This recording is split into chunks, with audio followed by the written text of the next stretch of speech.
December 17, 2024, Moscow. This date and city will always be remembered for a terrible act of violence. Lieutenant General Igor Kirillov, an important person in Russia's military, was killed by a powerful bomb.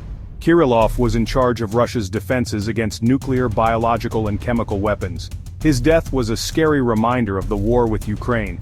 It made the top Russian leaders very worried. This attack wasn't just about killing one person, it was a clear message. It showed that even Moscow wasn't safe from the war. The Kremlin, the center of Russian power, seemed quiet on the outside. But inside there was a lot of anger, and a desire for revenge. Kirillov's assassination was a major turning point, making the war even more dangerous.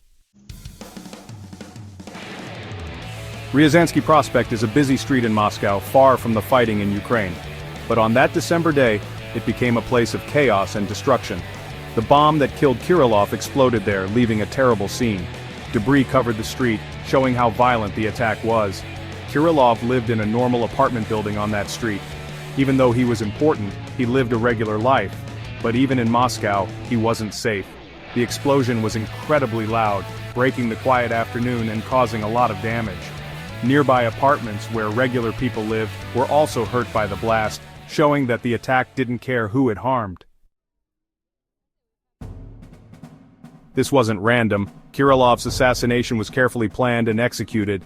The bomb, which had the power of 300 grams of TNT, wasn't hidden in a car or briefcase.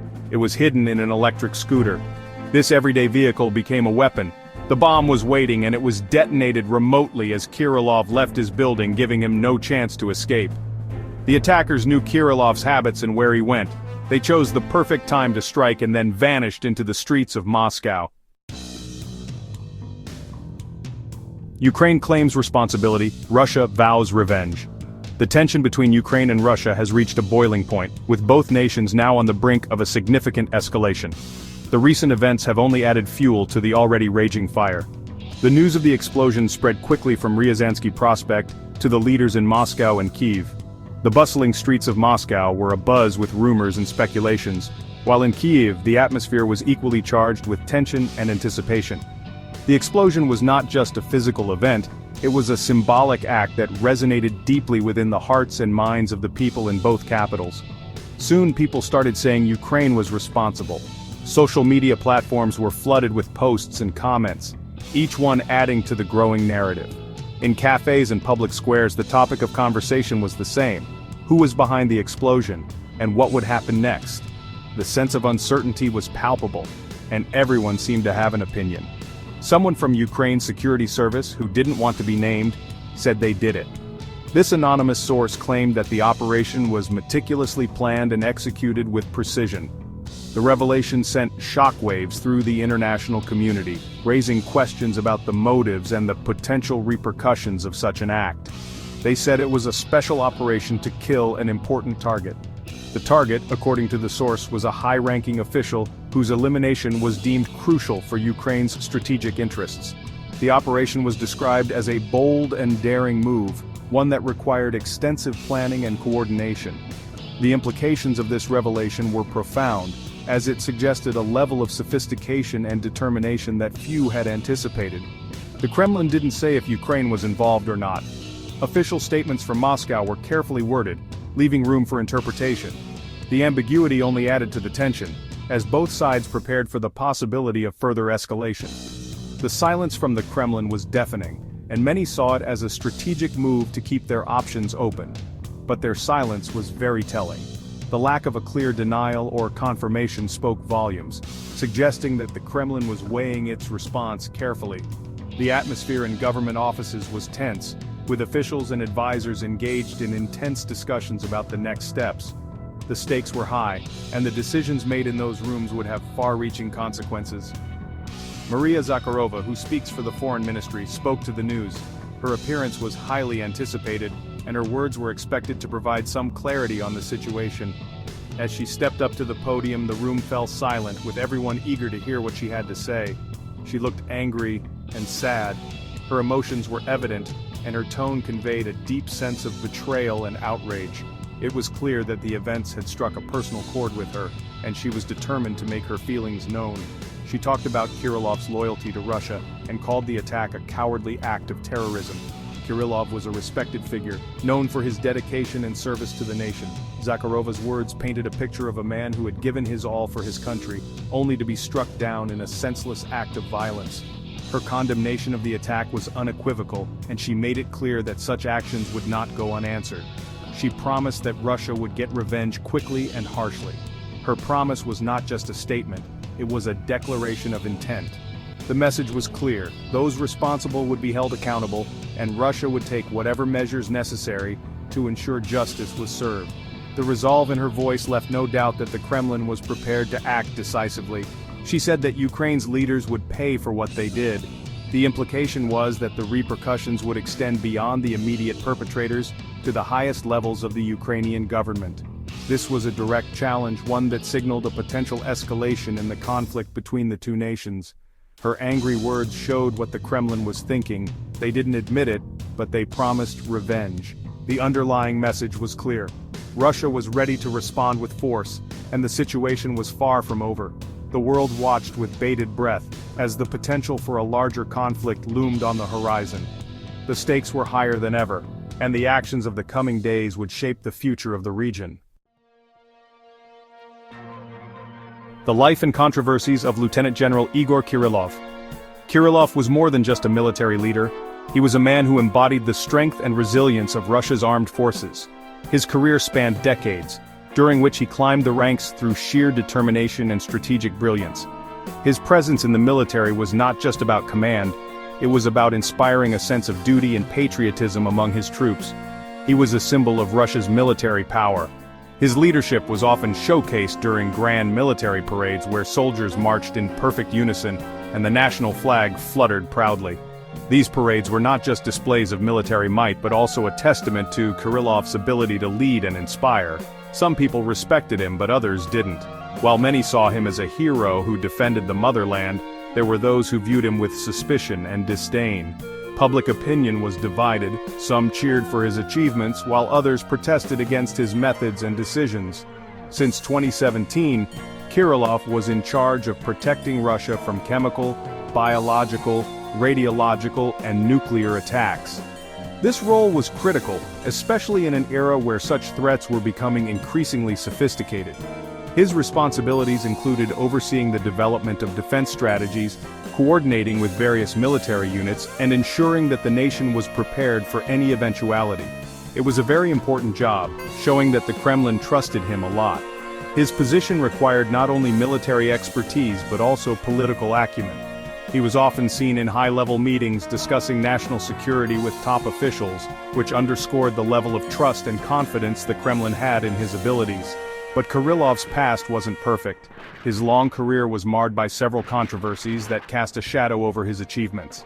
Historical records and old photographs reveal a complex figure who was both celebrated and criticized. He was involved in some controversial things during the war. Reports and eyewitness accounts suggest that his strategies, while effective, were often ruthless.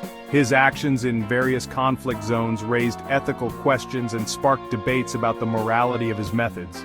Ukraine said he used banned chemical weapons against their soldiers, but Russia denied it. The allegations were serious, involving the use of prohibited substances that caused significant harm. Ukraine's accusations were backed by what they claimed was irrefutable evidence, but Russia staunchly defended Kirillov, calling the charges baseless and politically motivated. A court in Ukraine even found Kirillov guilty of war crimes and gave him a life sentence even though he wasn't there. The trial, held in absentia, was a highly publicized event that drew international attention. The verdict was seen as a significant moment in the ongoing conflict between the two nations, further polarizing opinions about Kirillov. These charges, about his role in the chemical attacks, made him look like a cruel leader who would do anything to win. The aftermath of the alleged attacks left a lasting impact, with images of suffering and devastation circulating widely. Kirillov's stern demeanor and unwavering stance only added to the perception of him as a relentless and unyielding figure, willing to cross any line to achieve his objectives. Gap 3S, the fallout from Kirillov's death. Kirillov's assassination wasn't just a military problem, it shocked all of Russia. News about his death was everywhere, and every news channel talked about what this important killing meant. People were upset and confused because someone they knew so well was suddenly gone. Gap 2S. Businesses in Moscow slowed down because people were scared to go out. Normally busy markets and restaurants were empty. The economy felt it right away. Stock markets went down, and businesses worried about more trouble. Gap 2S politicians were also very worried. They had emergency meetings to talk about how Kirillov was killed. There were big arguments about how to make the country safer. Everyone in government was talking about what might happen next. Gap 2S. Other countries had different reactions. Friendly countries were sad and offered to help. Countries that weren't friends with Russia saw it as a weakness. Lots of messages went back and forth between countries because everyone wanted to know what Kirillov's death meant for the world. Gap 2S. Back in Russia, people didn't trust the government anymore. There were protests in many cities. People wanted answers and wanted someone to take responsibility for the security problems. The government had to make people feel safe again. Gap 2S. Kirillov's funeral was a big deal. It was on TV and thousands of people went. The whole country was sad. Even though people had different opinions about him, everyone agreed he was important. The funeral reminded everyone that life is short and that you never know what will happen. Gap 2S. After Kirillov's assassination, Russia had to think about its problems. It had to figure out how to be safer. Kirillov's death changed things for a long time, especially for Russia's government and military. Gap 2S. Thanks for watching. If you liked this video, please click the like button and subscribe to our channel for more news. Tell us what you think in the comments. See you next time. Media Group. A high-stakes assassination. Media Group. Killing Kirillov wasn't just another death in the war, it was a calculated move that sent shockwaves through the entire nation. The news spread like wildfire, and the atmosphere in Moscow turned somber as people tried to grasp the gravity of the situation. Media Group. It was a very important moment showing how much more dangerous the war was becoming. The assassination highlighted the escalating tensions and the lengths to which adversaries were willing to go. The military parades, once a symbol of strength and unity, now seemed like a facade hiding the underlying vulnerabilities. Media Group. An attack like this had never happened so close to the center of Moscow. The heart of Russia's power was breached, and the implications were profound. The bustling streets near the Kremlin, usually filled with tourists and locals, were now scenes of heightened security and tension. Media Group. The Kremlin, which used to seem completely safe, now looked vulnerable. The increased security measures and police barriers were stark reminders of the new reality. The fortress-like image of the Kremlin was shattered and the sense of invincibility was gone. Media Group. This bold attack sent a scary message. No place in Russia was safe. The civilians who once felt protected by their government now lived in fear. Emergency response units were on high alert, and the sense of unease was palpable. The attack was not just a physical breach, but a psychological one as well. Media Group. This had a big effect on Russia's leaders. The government officials who were used to operating with a sense of security now had to confront the reality of their vulnerability. The flags at half-mast were a somber reminder of the loss and the challenges ahead. Media Group. If someone as important as Kirillov could be killed so easily, what did that mean for the other Russian leaders? The assassination raised questions about the effectiveness of their security measures and the potential for future attacks. The concern was not just for their personal safety, but for the stability of the entire nation. Media Group. The assassination also hurt Russia symbolically. It was a blow to the nation's pride and a challenge to its authority. The symbolic military medals and the flag at half-mast were poignant reminders of the loss and the need for resilience. Media Group. Kirillov was in charge of protecting Russia from weapons of mass destruction, a very important part of the country's security. His role was crucial, and his loss left a significant gap in the nation's defense strategy. The briefing rooms, once filled with strategic discussions, were now places of uncertainty and concern. Media Group. His death was a big loss for the Russian military, and showed a weakness that no one had thought about before. The military funeral procession was a solemn event, with soldiers standing at attention reflecting on the gravity of the situation. The assassination was not just a personal loss but a national one, revealing vulnerabilities that needed to be addressed urgently.